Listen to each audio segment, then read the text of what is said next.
live in Burlington, and I've worked in several food service positions since I was 15 years old, none of which offered paid sick days. And I didn't really think of it as an issue until I was attending UVM and I was working at a restaurant in the Burlington area. And like many restaurant jobs, this one didn't provide paid sick days. And I was a full-time college student. I needed to pay rent and buy groceries, and I couldn't afford to miss a shift. And I occasionally had to go into work sick. This didn't appear to be an issue for my employer, and I can remember a time that I was very ill. I was taking customers' orders and coughing and sneezing and needing to stop to go blow my nose frequently.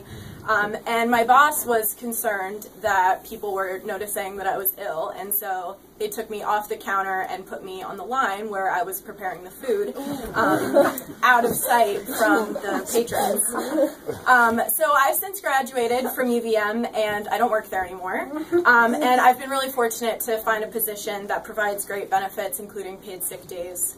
However, this is still a reality for tens of thousands of workers in the state, including many people who need to worry about not only rent and food, but their families. And I've personally spoken with people all across Vermont who don't get protections like this at their job, and who are too afraid to come forward and publicly advocate for this issue.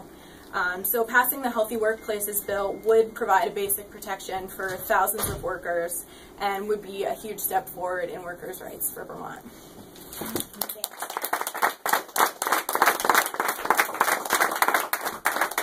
Thank you all for coming tonight.